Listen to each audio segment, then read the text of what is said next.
Assalamu alaikum. In the early 17th century, a very famous and influential physicist, Sir Isaac Newton, was comfortably sitting in his large, verdant garden. There were various kinds of beautiful trees in his expansive garden, including a prominent apple tree. While he was sitting in the garden relaxing, he saw that suddenly an apple broke off from the tree and fell down. So when Isaac Newton observed this carefully, he realized, why is it that whenever something breaks off, it always falls down?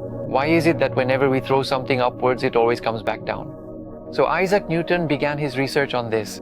He observed it carefully, thought deeply about it, formulated different equations, and eventually understood how an object, when dropped, falls at what speed and how much time it takes to reach the ground.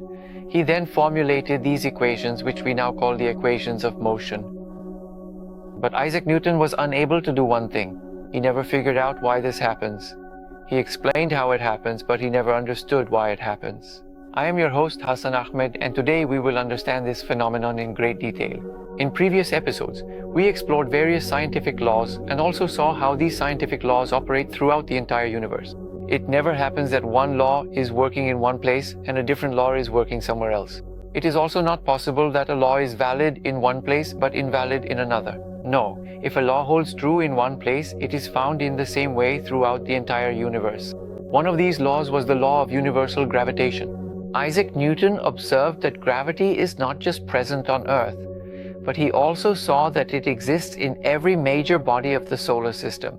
But at the same time, he also explained that gravity is not only found in large objects, not just in massive bodies, but gravity is also present in small things as well. His idea was that anything that has mass, anything at all, like a tiny ball, any book, you or me, anything that contains mass definitely has a slight amount of gravity within it. Our Earth is very large, and it contains a huge amount of mass. That's why it has a significant amount of gravity, which we can actually feel. In comparison, we have very little mass, especially compared to the Earth, so we can't feel it when we get close to something, or when something comes near us, or when we move towards something. This phenomenon is only noticeable in very large bodies.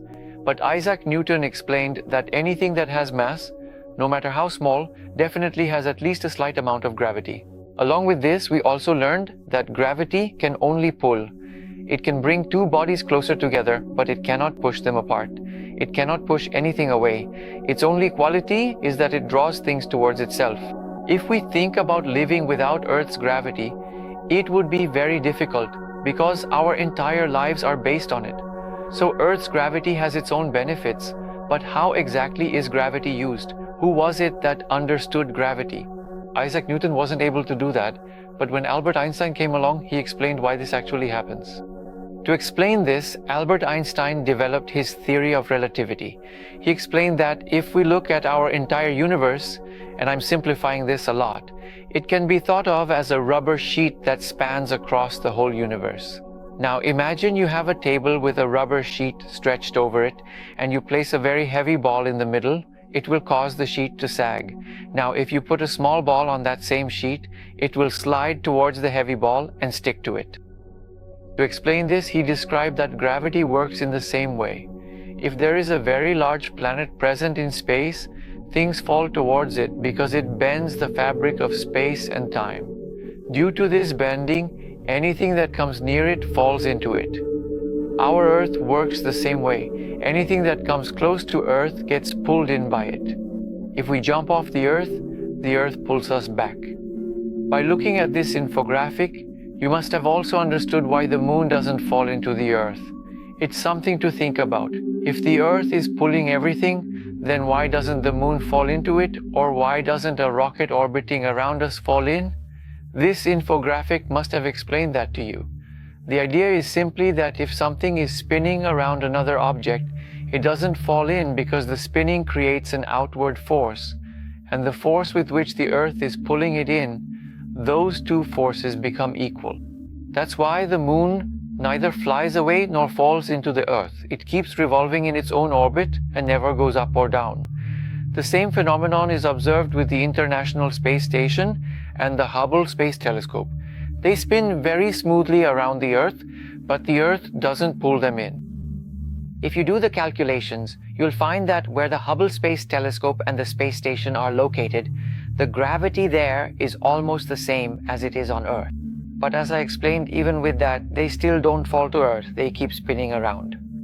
Because due to the spinning, there is a force acting outward, and that same force is acting inward as well. This force I'm talking about, the one acting outward, you've probably experienced it yourself.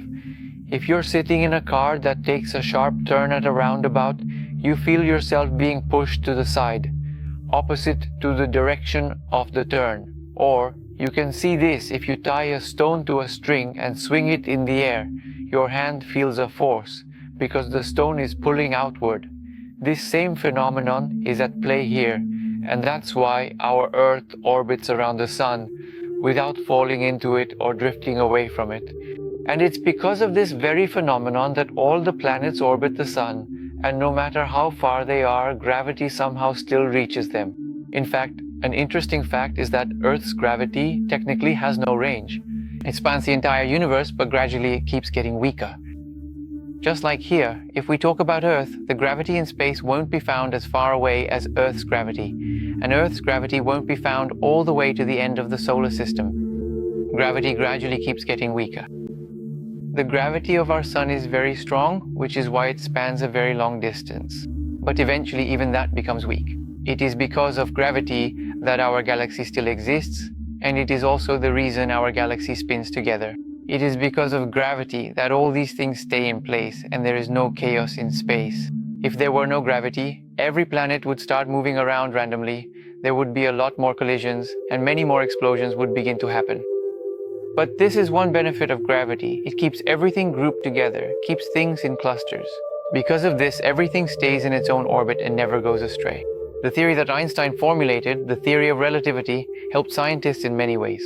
First of all, this was the first theory that explained how gravity actually works. We explained it in a very simple way by using a rubber sheet in 2 dimensions. In the same way, if we take this concept into 3 dimensions, this is how gravity operates within our universe. But obviously we can't imagine it, we can only visualize it in 2 dimensions. Visualizing it in 3 dimensions is a very difficult task, and we won't be explaining that. However, Einstein's theory greatly benefited many other kinds of research as well. Gravity has also done many things for us that we see around us. For example, if gravity did not exist, stars would not exist either. If stars did not exist, our world would not exist either. And ultimately, scientists have discovered that gravity is the fundamental building block of this universe, without which nothing can exist.